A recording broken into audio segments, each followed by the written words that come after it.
থেকে আলোচনা নিয়ে আসেন। এই পর্যায়ে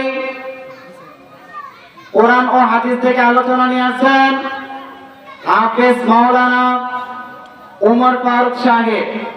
হাফেজ মাওলানা উমর ফারুক সাহেব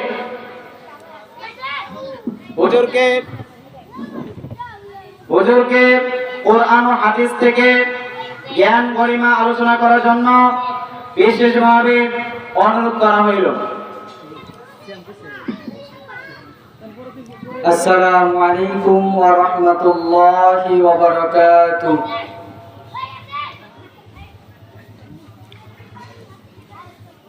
সম্মানিত এলাকাবাসী, আমরা যারা এদিক সেদিক এখনো ঘোরাফেরা করতেছি, আমরা সকলে মাহফিলের প্যান্ডেলে চলে আসি। আজকের মাহফিল এটা আমাদের জন্য একটা রহমতের বাগান, জান্নাতের বাগান। অতএব আমরা এদিক সেদিক ঘোরাফেরা না করে অতি তাড়াতাড়ি মাহফিলের প্যান্ডেলে চলে আসি ইনশাআল্লাহ। আলহামদুলিল্লাহ আলহামদুলিল্লাহিল্লাযী জাআলা আশ-শামসা ওয়াল কমারা বিহুসবান والنجم والشجر يسجدان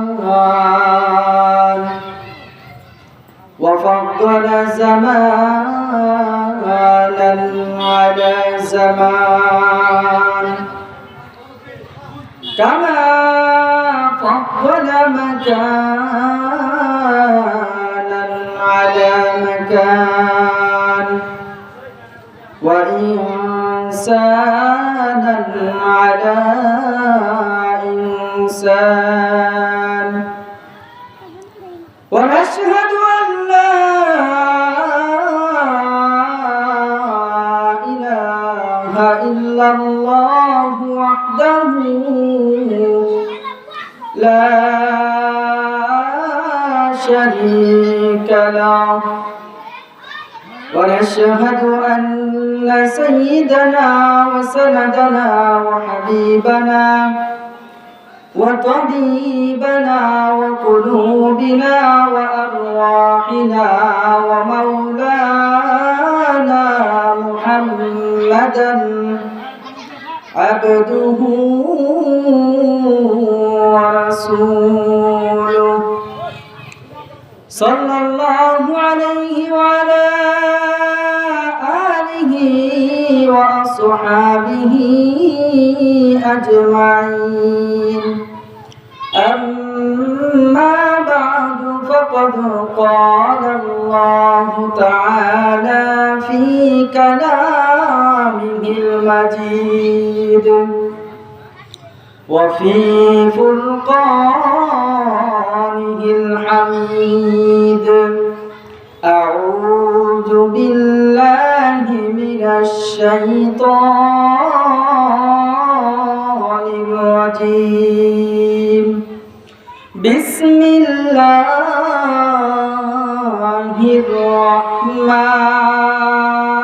الرحمن الرحيم.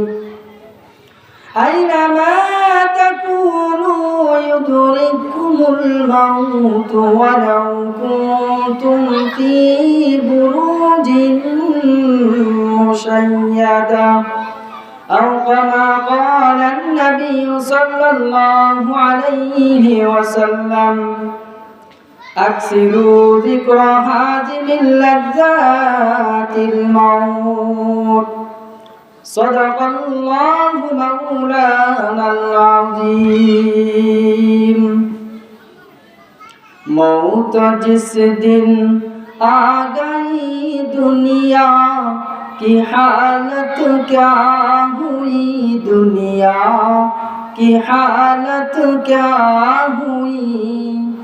रूह तन से उड़ गई मुर्दा की हालत क्या हुई, मुर्दा की हालत क्या हुई.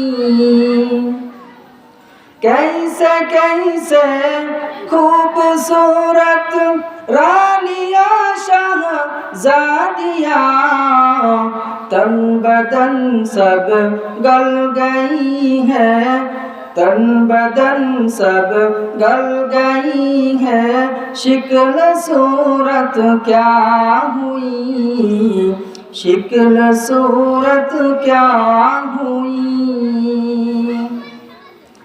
আলহামদুলিল্লাহ মুহতারাম মুআজ্জাজ সম্মানিত দিন প্রিয় ইসলাম প্রিয় ভাই ও বন্ধুগণ, আল্লাহ রাব্বুল আলামিনের দরবারে লাখো কোটি শুকর ও সুজুদ যে আল্লাহ রাব্বুল আলামিন আজকে জুমার দিনে পবিত্র দিনে আল্লাহর হুকুম মাগরিবের নামাজ আদায় করার পরে একটি জান্নাতি পরিবেশে জান্নাতি একটা মাহফিলে আসার বসার তৌফিক দিয়েছেন। সেই রব্বে কারিমের দরবারে সকলে শুকরিয়া আদায় করে বলি আলহামদুলিল্লাহ। আল্লাহ রাব্বুল আলামিন বলেন লা ইন শাকারতুম লা আযীদান্নাকুম ওয়া লা ইন কাফারতুম ইন্না আযাবি লাশাদীদ। আল্লাহ রাব্বুল আলামিন বলেন বান্দা যখন আমার নিয়ামত পাওয়ার পর নিয়ামতের শুকরিয়া আদায় করে আমি আল্লাহ রাব্বুল আলামিন ওই বান্দার নিয়ামতকে বাড়ায় দেই, বলেন সুবহানাল্লাহ। আর যদি বান্দা আমি আল্লাহ তাআলার নিয়ামত পাওয়ার পর নিয়ামতের শুকরিয়া আদায় না করে আল্লাহ রাব্বুল আলামিন ইন্না আযাবি লাশাদীদ তাকে তার নিয়ামত আল্লাহ রাব্বুল আলামিন ছিনিয়ে নেয় এবং তাকে কঠিন আযাবের মধ্যে গ্রেফতার করে। তো আমরা যে হালতেই থাকি না কেন সর্ব অবস্থায় শুকরিয়া আদায় করতে হবে কার? আল্লাহ রাব্বুল আলামিনের। বনি ইসরাঈলের হযরত মূসা কালিমুল্লাহ আল্লাহ রাব্বুল আলামিনের সাথে দেখা করার জন্য তুর পাহাড়ে যাইতেছেন। আল্লাহ রাব্বুল আলামিনের মাখলুকাত 18,000 মাখলুকাতের মধ্যে একটা মাখলুকাত হচ্ছে ব্যাঙ। কি ব্যাঙ? এমন দুর্দশা পড়েছে শুধু রোদ আর রোদ। ব্যাঙ কিন্তু স্থলে থাকতে পারে না, সব সময় জলে থাকে, পানির মধ্যে থাকে। আল্লাহ রাব্বুল আলামিন দীর্ঘদিন হয় মেঘ বন্ধ করে দিছে, শুধু রোদ উঠে রোদ। যখন হযরতে মূসা কালিমুল্লাহ আল্লাহ রাব্বুল আলামিনের কাছে যাইতেছে ব্যাঙ ডাক দিয়ে বলে আল্লাহর নবী হযরতে মূসা তুমি কই যাইতেছো? বলে আমি আল্লাহ রাব্বুল আলামিনের সাথে দেখা করার জন্য তুর পাহাড়ে যাইতেছি। ও ভাই মূসা, আমি আল্লাহ রাব্বুল আলামিনের দরবারে একটি আরজি পেশ করব, তুমি আমার পক্ষ থেকে নিয়ে যাও। হযরত মূসা আলাইহিস সালাতু ওয়াস সালাম বলেন তোমার কি আরজি আমাকে বলো। বলবা ও রব্বুল আলামিন তোমার মাখলুকাতের মধ্যে একটা মাখলুক হচ্ছে ব্যাঙ। সে সব সময় জলে থাকে, পানিতে থাকে, স্থলে থাকতে পারে না। কিন্তু অনেক দিন হয় তুমি আল্লাহ রব্বুল আলামিন বৃষ্টি দাও না, এই জন্য ব্যাঙের থাকা অনেক কষ্ট হয়ে গেছে। এই কথা বলবা আর আল্লাহ রব্বুল আলামিন উত্তরে কি বলে সেটা এসে আমাকে শোনাবা। হযরত মূসা আলাইহিস সালাতু ওয়াস সালাম আল্লাহ রাব্বুল আলামিনের সামনে হাজির হয়ে বলেন আ রাব্বুল আলামিন তোমার মাখলুকাতের মধ্যে একটি মাখলুক হচ্ছে ব্যাঙ। সে বলেছে তার বসবাস করা অনেক কষ্ট হয়ে দাঁড়াইছে, সে শুকনার মধ্যে স্থলের মধ্যে থাকতে পারতেছে না, তুমি কখন বৃষ্টি দিবা এই কথা শুনে সে পাঠাইছে। আল্লাহ রাব্বুল আলামিন বলেন ও মূসা তুমি ব্যাংকে গিয়ে বইলো আরো অনেক দিন দেরি হবে। কয়দিন দেরি হবে? আরো অনেক দিন দেরি হবে। এই কথা শুনে যখন হযরত মূসা আলাইহিস সালাতু ওয়াস সালাম ওই ব্যাংকে এসে বলে ও ব্যাঙ আল্লাহ রাব্বুল আলামিন বলছে আরো অনেক দিন দেরি হবে, অনেক দিন পর বৃষ্টি হবে। কিন্তু ব্যাঙ বলছে সাথে সাথে আলহামদুলিল্লাহ।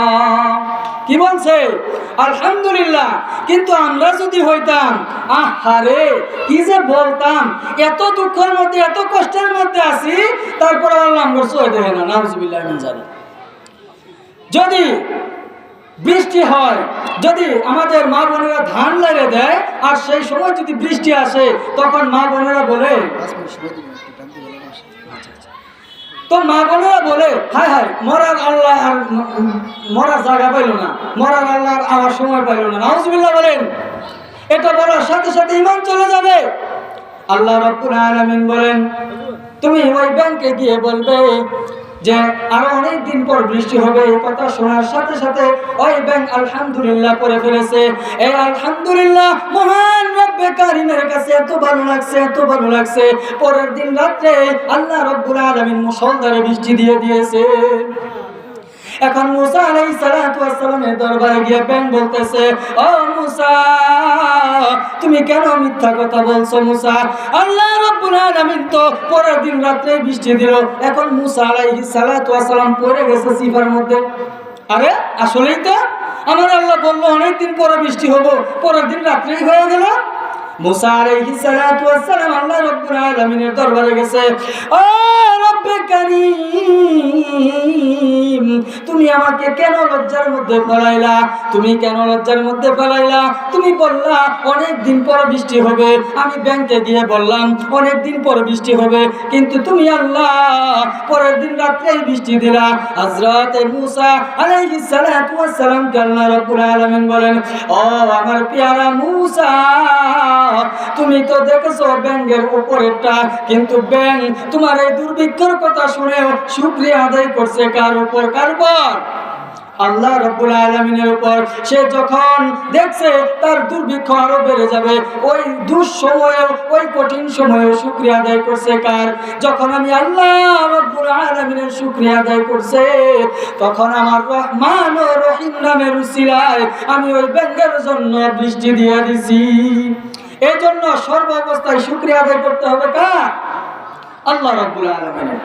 তো মুহতারাম হাজিরিন, আমি আপনাদের সম্মুখে একটা আয়াত তিলাওয়াত করছি, একটি হাদিস, আল্লাহ রাসূল সাল্লাল্লাহু আলাইহি ওয়াসাল্লামের অগণিত অসংখ্য হাদিসের মধ্য থেকে একটি হাদিস তিলাওয়াত করছি। আর ওদিকে না যাই, ডাইরেক্ট চলে যাই। আমরা সকলেই তো মরবো, কি বলেন? মরবো না ভাই? আপনার দাদা বেঁচে আছে? নাই, চলে গেছে। আর তারপর দাদা আছে? নাই, চলে গেছে। কিন্তু আমরা আছি, চলে যাব। কই যাব? চলে যাব। একজন মানুষ যখন দুনিয়া ত্যাগ করে দুইটা চোখ বন্ধ হয়ে যায়, তখন দেখবেন মাইকে এলানো হয়, অমুকের ছেলে অমুক, অমুক গ্রামের অধিবাসী, সে ইন্তেকাল করেছে। কি করেছে? ইন্তেকাল করেছে। ইন্তেকাল শব্দের অর্থ কিন্তু মৃত্যু না। ইন্তেকাল শব্দের অর্থ হচ্ছে স্থানান্তরিত হওয়া। কি হওয়া? স্থানান্তরিত হওয়া। প্রথমে আল্লাহ রাব্বুল আলামিন আমাদেরকে রেখেছে আলমে আরওয়াহাতে, রূহের জগতে। তারপরে আল্লাহ রাব্বুল আলামিন পাঠাইলেন আমাদের বাপের পৃষ্ঠদেশে। সেখান থেকে আল্লাহ রাব্বুল আলামিন ট্রান্সফার করে পাঠাইলেন মায়ের গর্ভে। সেই মায়ের গর্ভ থেকে যখন আপনি আমি এক কাপড়ে চলে আসলাম এই দুনিয়ার জমিনে, এই দুনিয়ার জমিনে যখন আসি, থাকার পরে আচ্ছা আচ্ছা আচ্ছা জি জি আলহামদুলিল্লাহ। তো যদি আমরা সকলে এই দুনিয়া ছেড়ে চলে যাই, যখন মাইকে এলান দেওয়া হয় অমুকের ছেলে অমুক, অমুক গ্রাম নিবাসী ইন্তেকাল করেছে, অর্থাৎ এই দুনিয়া থেকে স্থানান্তর হয়ে আলমে বরজকে চলে গেছে, অর্থাৎ কবর জগতে চলে গেছে। কবর থেকে যদি আপনি আমি যেতে চাই, তাহলে একবার আল্লাহ রাব্বুল আলামিনের কাছে যেতে হবে। আর যদি দুনিয়াতে আপনার আমার আমল ভালো হয়ে যায়, আপনার আমার আমল যদি ভালো হয়ে যায়, সেখান থেকে আমি যেখানে যাব, অর্থাৎ জান্নাতে যাব, চিরস্থায়ী জান্নাত, খালিদিনা ফিহা আবাদা, সেখানে আমি চিরস্থায়ীভাবে জান্নাতের মধ্যে থাকব। আর যদি কান্দা পড়ার মুসলমান আপনার আমার যদি দুনিয়াতে থাকা অবস্থায় যদি আমলের খাতা জিরো থাকে, শূন্য থাকে, তাহলে সেখানে যে ফয়সালা হবে আবাদুল আবাদ আমাকে জাহান্নামের মধ্যে থাকতে হবে। তো মুহতারাম হাজিরিন, যদি আমাদের মৃত্যুবরণ করতেই হয়, তাহলে এই দুনিয়ার পিছনে কেন পড়ে আছি আমরা? হযরত নবী করিম সাল্লাল্লাহু আলাইহি ওয়াসাল্লাম যখন হযরতে জিবরাইল আমিন আলাইহিস সালাতু ওয়াস সালামের সাথে মেরাজে গমন করেন, তখন এক যুবতী টসটসে নারী আল্লাহ রাসূল সাল্লাল্লাহু আলাইহি ওয়াসাল্লামকে ডাক দেন, ও মুহাম্মদ। কিন্তু জিবরাইল আলাইহিস সালাতু ওয়াস সালাম বলেন, ও আল্লাহর নবী, আপনি এই কথায় উত্তর দিয়েন না, আপনি সামনে চলেন। এইভাবে যাইতে যাইতে যাইতে যাইতে আরো এখানে ঘটনা আছে। যখন আল্লাহ রাসূল শেষ প্রান্তে গিয়ে পৌঁছাইলেন, তখন শুধু একটা কথাই বলে দিলেন, ও আল্লাহর নবী, আপনাকে যে সুন্দরী টসটস লাবণ্যময় চেহারাওয়ালা একটা মেয়ে ডাক দিল, যুবতী মেয়ে, আমি আপনাকে বললাম, ও আল্লাহর রাসূল, আপনি সামনে চলেন। সে কে জানেন? সে হলো দুনিয়া। সে কে? সে হলো দুনিয়া। দুনিয়াটা এমন বয়স হয়েছে, এমন বয়স হয়েছে, তারপরেও সে এমন মেকআপ করে, এমন চাকচিক্য দেখায়, এমন পোশাক পরিচ্ছদ পরে, এতে বোঝায় যে তার বয়সই হয় নাই। আল্লাহ রাব্বুল আলামিন বলেন, আমি 1 লক্ষ মতান্তর 1.5 লক্ষ 1.5 লক্ষ মতান্তর 2,24,000 নবী রাসূল এই দুনিয়ার জমিনে পাঠাইছি। যদি প্রত্যেকটা নবী একদিন করে বেঁচে যায়, তাহলেও তো 2,24,000 বছর হয়ে গেছে এই দুনিয়ার। তাহলে যদি এই দুনিয়াটার 2,24,000 বছর হয়ে যায়, তাহলে দুনিয়া কি এখনো জুয়ান আছে না বুড়া হয়েছে? কিন্তু হযরত মুসা, হযরত নূহ, হযরত হুদ, এই সমস্ত নবী, এই সমস্ত আম্বিয়া, তারা 1800 বছর, 900 বছর, 950 বছর, 1300 বছর জিন্দেগি অতিক্রম করে চলে গেছে। তাহলে দুনিয়াটার বয়স কত হয়েছে? কিন্তু মুসলমান, আমরা দুনিয়ার সাধারণ চাকচিক্য, সাধারণ এই আরাম আয়েশ বুক বিলাস দেখা আমরা এর মায়ায় পড়ে গেছি। এক গ্রামের মধ্যে একটা ক্ষুধার্ত ব্যক্তি ছিল। সে ক্ষুধার যন্ত্রণায় এই যে মির্গি নদীর পাশ দিয়ে, এরকম নদীর পাশ দিয়ে হাঁটতেছে। হঠাৎ করে 3 জন মানুষ এসে বলে, ও ক্ষুধার্ত ভাই, তুমি আমাদের ওই রাজপ্রাসাদের রাজা। তখন বলে, আপনি কি আমার সাথে মস্কারি করতেছেন? আমার পেটে ক্ষুধা নেই, পেট কাট হয়ে গেছে, আমি ক্ষুধায় কই খাওয়া পাবো, এই চিন্তায় আমি নদীর রাস্তা দিয়ে ঘুরতেছি, আর আপনি বলেন আপনি আমাদের রাজ্যের রাজা? বলে, ও ভাই, আমরা আমাদের রাজ্যে এইভাবেই রাজা সিলেক্ট করে থাকি, এইভাবেই কি করি, রাজাকে সিলেক্ট করে থাকি। তো যখন ওই ক্ষুধার্ত জীর্ণশীর্ণ ব্যক্তিকে ওই লোকগুলা ধরে রাজপ্রাসাদের মধ্যে নিয়ে গেল, রাজপ্রাসাদে নিয়ে যাওয়ার পরে সমস্ত উজির নাজির, সমস্ত সেনাপ্রধান, সমস্ত নিয়ে যখন ওই বাচ্চাকে তার বাদশাহী গদিতে বসানো হলো, তাকে সমস্ত কিছু বুঝাই দিল। এখন সেই বাচ্চা চিন্তা করে, হাই হাই, আমি তো ছিলাম অনাহারে, জীর্ণশীর্ণ, দুর্বল অবস্থায়, কিন্তু আমাকে নিয়ে এসে বাচ্চার চেহারা বসায় দিছে। এখন সে চিন্তা করতেছে, এটা আর কিছু নয়, এখানে অনেক কিছু লুকায়িত আছে। পুরাতন যে সেনাপতি ছিল, রাত্রের অন্ধকারে ডাক দেয়, ও সেনাপতি ভাই, এদিকে আসো। আসার পর বলতেছে, তুমি তো এখানে দীর্ঘদিন থেকে থাকো, কিন্তু এই যে রাজপ্রাসাদের মধ্যে এমন ভাবে রাস্তা থেকে সিলেক্ট করে নিয়ে এসে রাজা বসায়, তাহলে তারা কই যায়? তখন সে পুরাতন সেনাপতি বলতেছে যে রাজাকে নিয়ে আসে ঠিক, কিন্তু কিছুদিন পরে যেভাবে হঠাৎ করে নিয়ে আসছে, এইভাবে হঠাৎ করে এমন একটা দ্বীপের মধ্যে নিয়ে ফালায় দেয়, সেখান থেকে উঠে আসতে পারে না, সেখানেই পচে গলে মরে যায়। এই বাচ্চা তো খুব বিচক্ষণ, বুদ্ধিমান, জ্ঞানী, আকলওয়ালা লোক। সেই ব্যক্তি বলতেছে, ও সেনাপতি ভাই, ওই জায়গায়, ওই দ্বীপের মধ্যে তুমি আমাকে নিয়ে চলো, কিন্তু শর্ত হলো কেউ যাতে না জানে। শর্ত কি? কেউ যাতে না জানে। এই বাদশা ওই উজিরকে নিয়ে, ওই সেনাপ্রধানকে নিয়ে ওই দ্বীপের মধ্যে যায়, রাত্রের অন্ধকারে যায়, যাতায়াত করতে করতে করতে করতে ওই দ্বীপের মধ্যে এমন এক রাজপ্রাসাদ বানাইছে। বানানোর পর যখন বাদশা এই রাজপ্রাসাদে থাকা অবস্থায় আবার হঠাৎ করে ওই 2-3 জন লোক এসে বলতেছে, ও বাদশা, তোমাকে এখন আবার আমরা নিয়ে ফেলে দিয়ে আসবো ওই দ্বীপের মধ্যে। তখন বাদশা হাসতেছে, বলে, বলতেছে, চলো যাই, চলো যাই। হঠাৎ এই বাচ্চার মুখে হাসি দেখে ওই 2-3 জন লোক অবাক হয়ে গেছে। হাই হাই, এটা কি অবস্থা! ইতিপূর্বে যত বাচ্চা হঠাৎ করে ধরে নিয়ে আসছি, আর হঠাৎ করে যখন নিয়ে যাইতে চাইছি তখন কত কাকুতি মিনতি করছে, কত কাকুতি মিনতি করছে। ও ভাই, আর 2টা দিন থাকতে দেন, রাজপ্রাসাদের আরাম আয়েশ, রাজপ্রাসাদের ভালো মন্দ খাদ্য, যত নারী, যত বুক বিলাস আরাম আয়েশ আছে সবগুলো আর কিছুদিন ভক্ষণ করে যায়। কিন্তু প্রথম পাইলাম তুমি এমন একজন বাচ্চা যে তিনি ওই দ্বীপের মধ্যে যাওয়ার জন্য আগ্রহী হয়ে গেছে। তখন সে বাচ্চা বলতেছে, ও উজির নাজির, ও সেনাপতি, শুনে রাখো, আমি তো ওই বিগত বাচ্চাদের মতো বোকা বাচ্চা না, বিগত বাচ্চাদের মতো বোকা বাচ্চা না, আমি তো হলাম বিচক্ষণ একজন বাচ্চা। আমি জানি তোমরা আমাকে ওই দ্বীপের মধ্যে ফেলে দিয়ে আসবা, কিন্তু ওই দ্বীপের মধ্যে আমি এমন একটা রাজমহল তৈরি করেছি যা তোমাদের এই রাজমহল